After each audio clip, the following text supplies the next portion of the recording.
Hi, Katie. Um, Sorry, there's such a glow on my face, and I look so red-faced. Um, but my other living room light had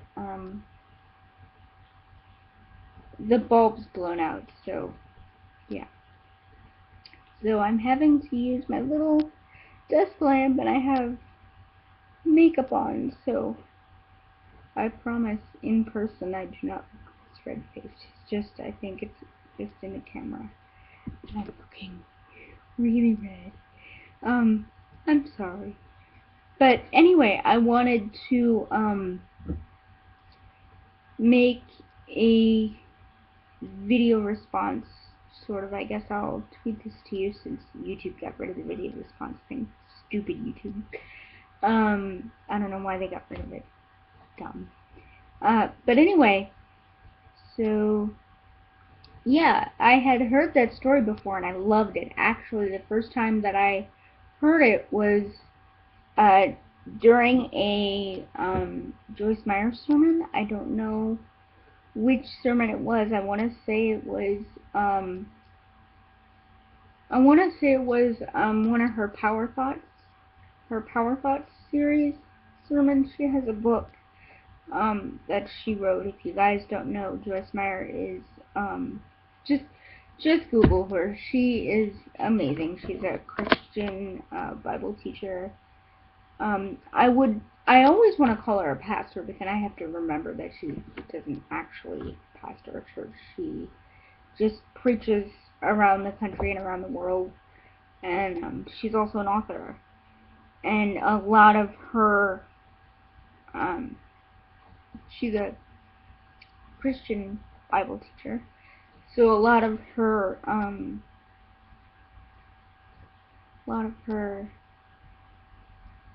what's my train of thought? A lot of her books are based on her sermons. And when she wrote the book Power Thoughts, she also wrote like she was writing a sermon series of positive thoughts, because one of the hallmarks of her teaching is changing your thinking, changing negative thinking into positive thinking and godly thinking.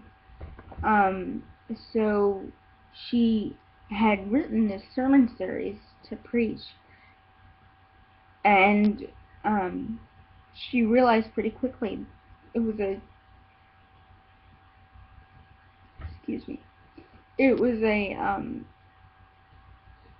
series that she had preached several times around the country, and it turned out to be so popular and so needed that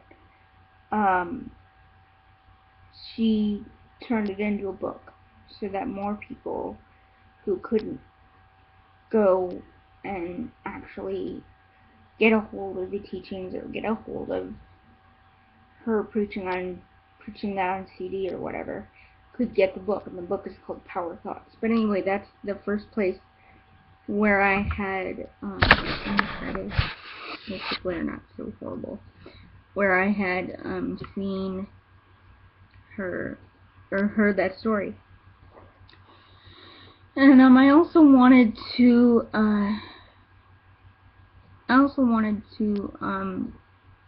kind of bring something up to your followers, your KatieMorton.com community,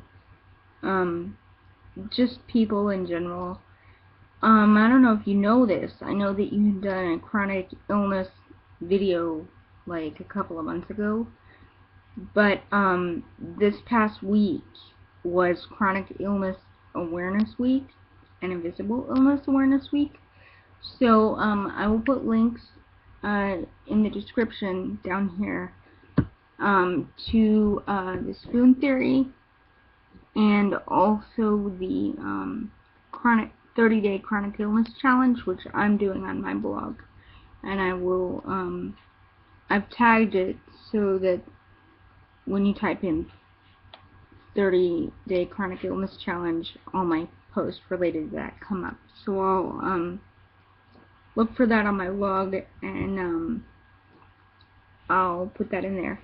But you had asked about, write about some things that we had been through, and what we learned from them, and how we handled them differently. And I thought, in the course of me doing this challenge, it's made, gosh, I'm so red. It's made me realize that I really have handled. I tend to get down on myself a lot because, not really because I'm disabled, but because I have so many medical problems and there's so much stuff that I can't do, and I get so tired of being sick all the time. Like, lately, I just feel like for example, I've had migraines like every day lately, and I just feel, lately I felt like crap. Lately I felt horrible, and I just, but it's been really frustrating.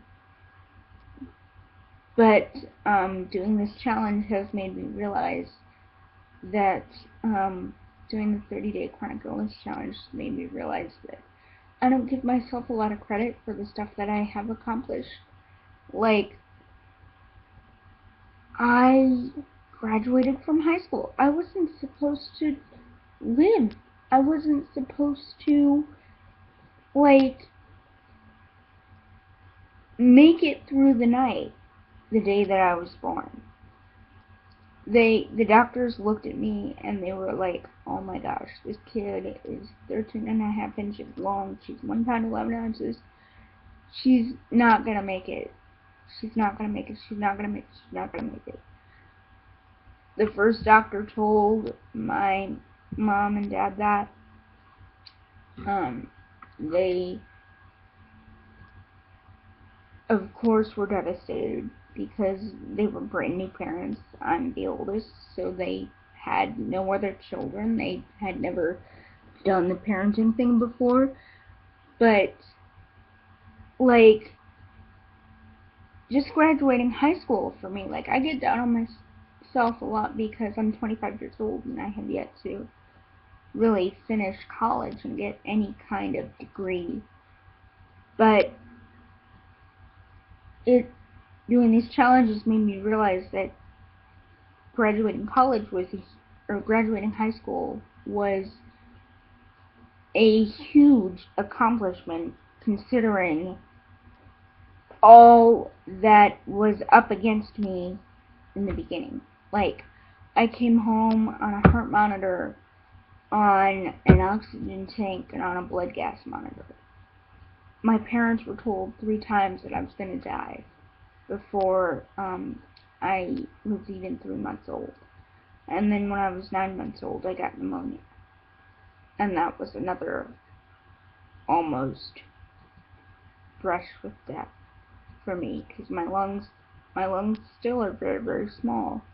It took me years to learn to project my voice and to really make it so that people could hear me. Choir did wonders for me. I'm so glad that you're next, choir kid. Yay!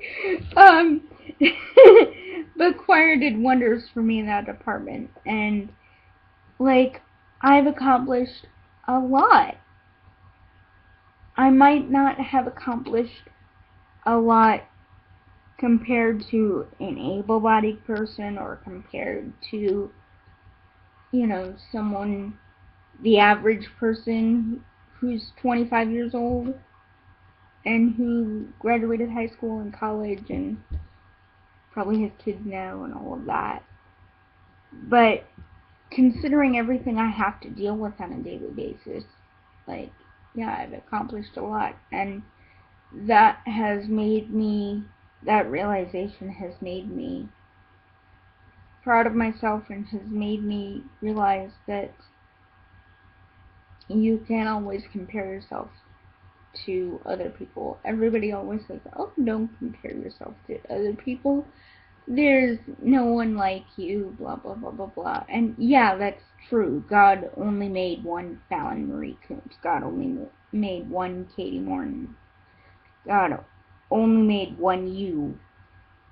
But, and yeah, you shouldn't compare yourself to other people, but human nature is that we do. We just do. So, but having this realization has made me realize that I should just be proud of what I've accomplished and not worry about how I measure up to other people. And like now, I was bummed out because, like, for instance, I'm broke right now, but you know, I have a job at Yahoo, even though I'm disabled and I have these medical problems, and because the Yahoo job is a freelance job, I don't have a deadline that I have to meet. I work when I want, how I want, so that I can work around my my medical issues. So that's an incredible thing, and that's an incredible way for me to sort of dig myself out of this financial hole that I'm in right now. But I wanted to talk to you about that video and about chronic illness and Chronic Illness Awareness Week and different things related to that. And I also wanted to talk to you about the 30-day chronic illness challenge. So, and please, please, please, Katie, do more videos on that. That's something that the Spoonie community of people who are chronically ill, myself and several of my friends and several people I know, like yourself, who are on the internet and on YouTube, that's something that we could really use because we get a lot of judgment from people if we have to put ourselves first and our health first, because people don't always understand, you know, like it's easy for somebody to see that I'm in a wheelchair and so therefore I'm gonna need more like accommodations, I guess, than your average able-bodied person. But they don't see, for instance, that I have migraines and I'm on, you know, really strong migraine medications, and my medications make me loopy. So it's those invisible illnesses that people make a lot of judgments for, and they say, well, everybody's got pain, you just gotta learn to deal with it, or whatever. So please do more chronic illness videos. And I have just a general question for you, just a personal question. Do you believe, I know you said that therapists should practice what they preach, but do you believe that as a therapist, either that you or that someone who is mentally ill like myself needs to be in therapy forever, like for the rest of your life? What's your stance on that? I'm sorry, this is almost 15 minutes long. Okay, bye.